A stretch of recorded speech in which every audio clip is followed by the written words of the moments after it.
मित्रांनो नमस्कार, स्वागत आहे आपला आजचा विषय आहे रस्ते अपघात विमा योजनेबाबत। मित्रांनो, महाराष्ट्र सरकारने नुकताच रस्ते अपघाताबाबत एक नवीन शासन निर्णय पारित केला आहे, ज्याचे नाव आहे स्वर्गीय बाळासाहेब ठाकरे रस्ते अपघात विमा योजना महाराष्ट्र राज्यामध्ये राबविण्याबाबत। मित्रांनो, व्हिडिओ थोडा मोठा होऊ शकतो, परंतु या अपघात विमा योजनेबाबत संपूर्ण माहिती जाणून घेण्यासाठी व्हिडिओ शेवटपर्यंत नक्कीच पाहाल ही अपेक्षा। स्वर्गीय बाळासाहेब ठाकरे रस्ते अपघात विमा योजना राज्यामध्ये राबविण्याबाबत महाराष्ट्र शासन सार्वजनिक आरोग्य विभाग शासन निर्णय क्रमांक रस्ते अपघात योजना -2016 प्रश्न क्रमांक 260 आरोग्य 6 प्रस्तावना। अपघातग्रस्त रुग्णांना वेळीच गोल्डन आवरमध्ये उपचार मिळाला व रुग्णांना जवळच्या रुग्णालयात स्थलांतरित केले तर मृत्यूचे व अपंगत्वाचे प्रमाण कमी होण्यास मदत होईल।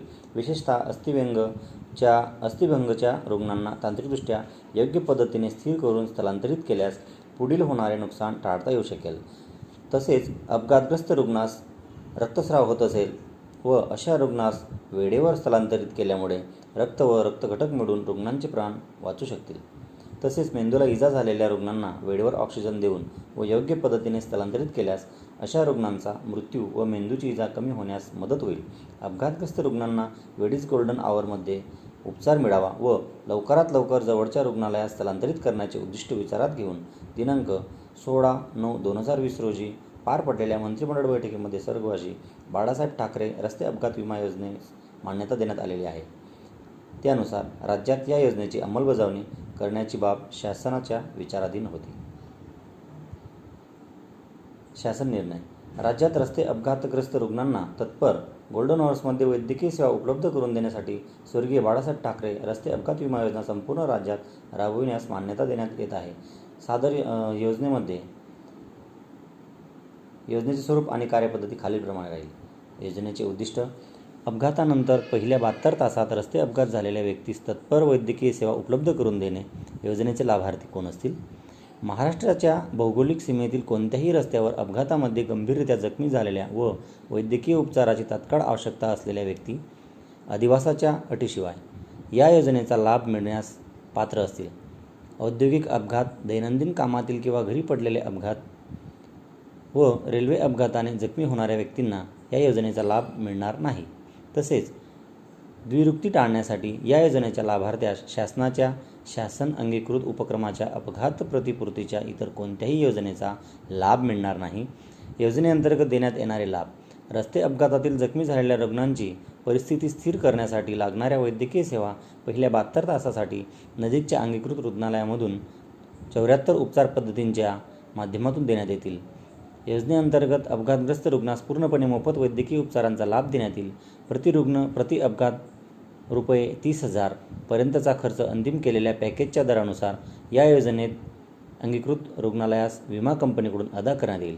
स्थलांतरित करण्यात आलेल्या रुग्णालयात पुढील उपचाराच्या सेवा उपलब्ध नसल्यास अशा सेवा उपलब्ध असणाऱ्या जवळच्या रुग्णालयात 108 रुग्णवाहिकेने ती उपलब्ध नसल्यास पर्यायी रुग्णवाहिकेने रुग्ण स्थलांतरित केला जाईल। अशा परिस्थितीत पॅकेजच्या दराव्यतिरिक्त ₹1,000 पर्यंत रुग्णवाहिकेचे भाडे विमा कंपनीमार्फत अंगीकृत रुग्णालयास देण्यात येईल। रुग्णालय जर महात्मा ज्योतिबा फुले जन आरोग्य योजना, प्रधानमंत्री जन आरोग्य योजनेअंतर्गत मान्यताप्राप्त असेल व रुग्ण सदर योजनेचा लाभार्थी असेल व होणारे उपचार योजनेपैकी असून त्याची पूर्ण मंजुरी मिळाली असेल तर त्या उपचारासंबंधी या योजनेची रक्कम रुग्णालयास मिळणार नाही। अशा परिस्थितीत रुग्णालयास महात्मा गांधी ज्योतिबा फुले जन आरोग्य योजनेच्या प्रधानमंत्री जन आरोग्य योजनेच्या पॅकेजची आर्थिक तरतूद रुग्णालयास मिळेल। 4. रस्ते अपघात प्रतिसाद. अपघात स्थळाच्या जवळ असलेली कुठलीही व्यक्ती 108 या क्रमांकावर दूरध्वनी करून रुग्णवाहिका घटनास्थळी बोलावेल। आपत्कालीन वैद्यकीय सेवा विभागामार्फत घटनास्थळी रुग्णवाहिका पाठवली जाईल। 108 रुग्णवाहिका उपलब्ध नसल्यास जवळची शासकीय रुग्णवाहिका, ती उपलब्ध नसल्यास खाजगी रुग्णवाहिकेने रुग्णास जवळच्या अंगीकृत रुग्णालयामध्ये नेण्याची परवानगी असेल। अपघातग्रस्त रुग्णास रुग्णालयामध्ये निःशुल्क वैद्यकीय सेवा उपचार दिले जातील। व्यक्ती रुग्णालयात भरती झाल्यापासून पहिल्या 72 तासांमध्ये दिलेले उपचाराच्या खर्चापोटी विमा कंपनीमार्फत रुग्णालयाचे दावे अदा करण्यात येतील। योजनेअंतर्गत रुग्णालयात दाखल झाल्यापासून 72 तासापर्यंत निःशुल्क अनुज्ञेय सेवा कोणत्या? रुग्णालयात दाखल झाल्यापासून 72 तासापर्यंत खालील निःशुल्क वैद्यकीय सेवा अनुज्ञेय असतील. 1.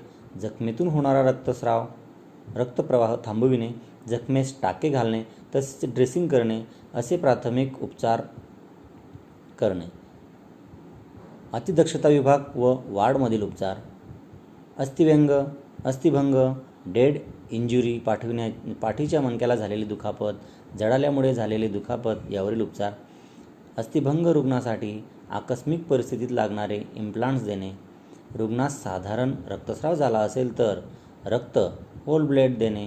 अतिरिक्त झाला असल्यास रक्तघटक PSV पॅकेज सेल व्हॅल्यू देणे. अपघातामुळे जळालेला रुग्ण असल्यास आवश्यकतेप्रमाणे रक्तघटक प्लाझ्मा देणे.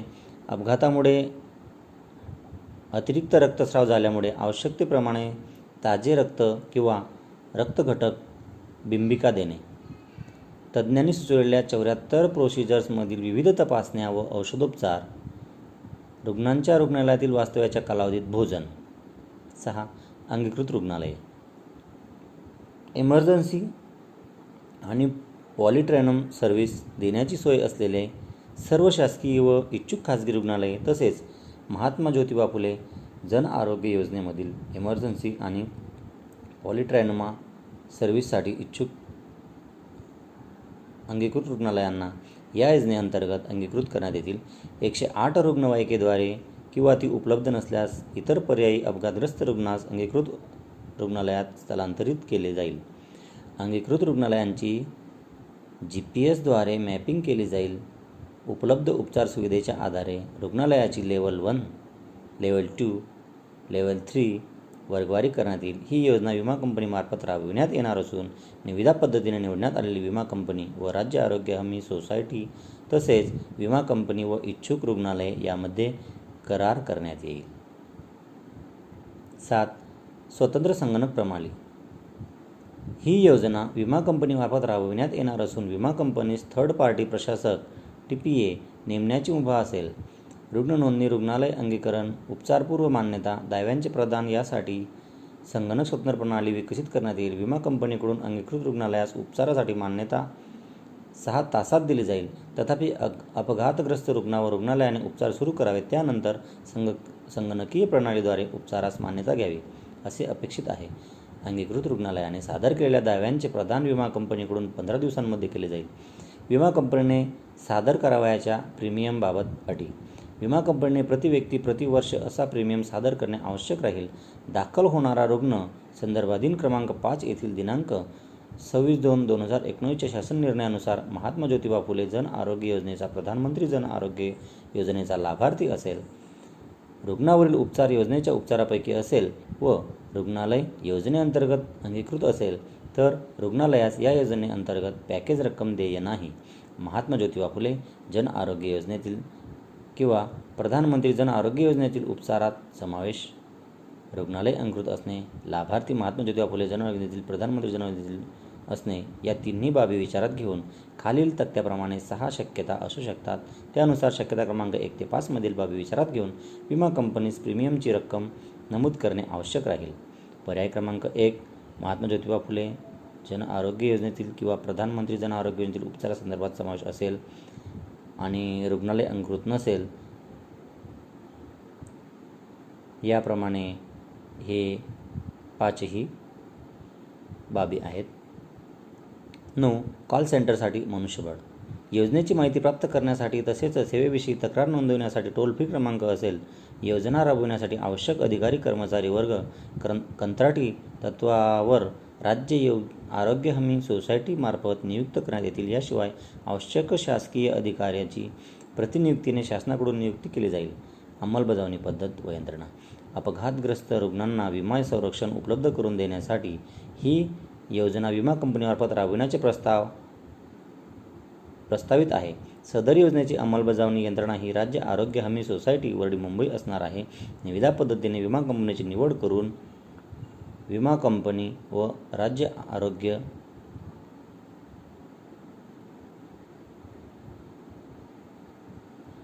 हमी सोसायटी यांच्यामध्ये योजना कार्यान्वित करण्याकरिता करार करण्यात येईल.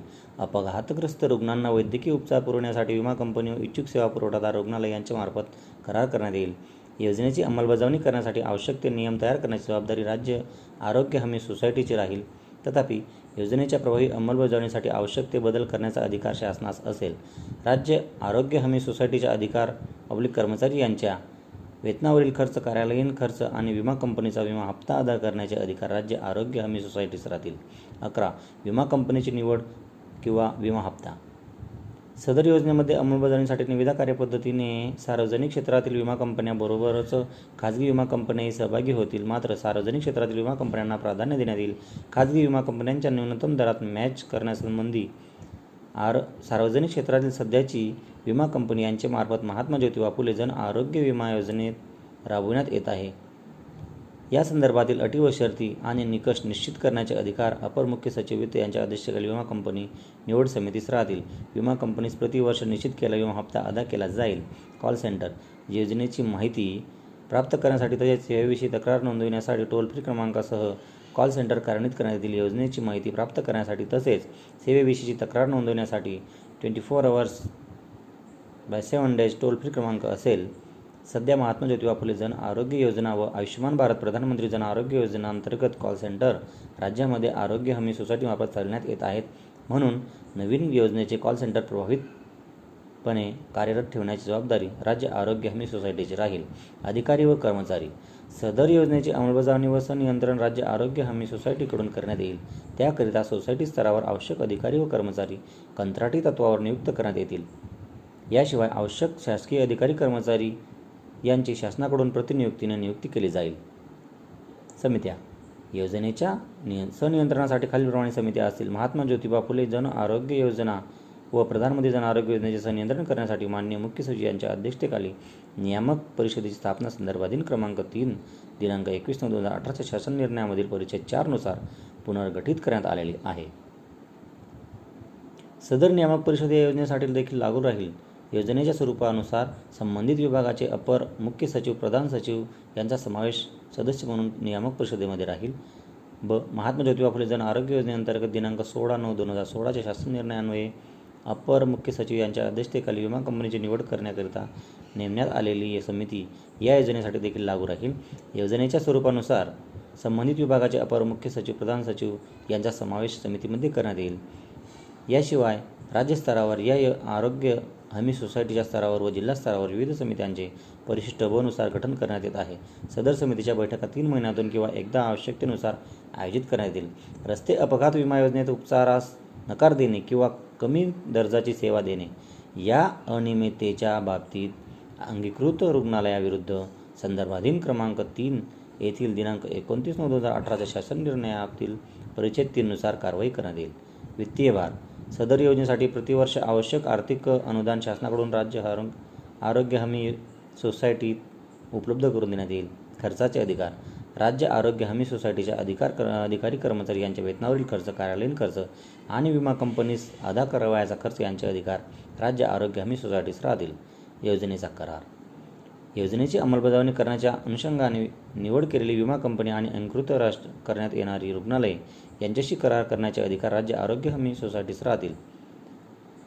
इतर तत्सम समान स्वरूपाच्या अन्य योजना संबंधित विभाग कार्यालयाकडून राबविण्यात येत असतील तर लाभाची द्विरुक्ती टाळण्याकरिता ज्या दिनांकास सदरील योजने सुरू होईल त्या दिनांकास संबंधित विभागांनी त्या बंद कराव्यात. महाराष्ट्र मोटार वाहन नियमानुसार अपघातग्रस्ताने अपघात घडल्यानंतर नुकसान भरपाईचा दावा दाखल करतेवेळी सदर योजनेचा लाभ घेतला आहे किंवा नाही हे नमूद करणे व तसे घोषित करणे गरजेचे आहे. अशी दुरुस्ती महाराष्ट्र मोटार वाहन नियम क्रमांक 1989 मध्ये आवश्यक असून सदर कार्यवाही गृह विभागाकडून करण्यात येईल. सदर शासन निर्णय गृह विभागाच्या सहमतीने व नियोजन विभाग अनौपचारिक संदर्भ क्रमांक 138/1472 दिनांक 21/8/2019 व वित्त विभाग अनौपचारिक संदर्भ क्रमांक 81/2020/13 दिनांक 22/2/2020 अन्वये तसेच मान्य मंत्रिमंडळाच्या दिनांक 16/9/2020 रोजीच्या बैठकीमध्ये घेण्यात आलेल्या निर्णयास अनुरूप निर्गमित करण्यात येत आहे. सदर शासन निर्णय महाराष्ट्र शासनाच्या www.maharashtra.gov.in या संकेतस्थळावर उपलब्ध करण्यात आला असून त्याचा संकेतांक 2020-10-14-13-00-508517 असा आहे. हा आदेश डिजिटल स्वाक्षरीने साक्षांकित करून काढण्यात आलेला आहे. महाराष्ट्राचे राज्यपाल यांच्या आदेशानुसार व नावाने. धन्यवाद.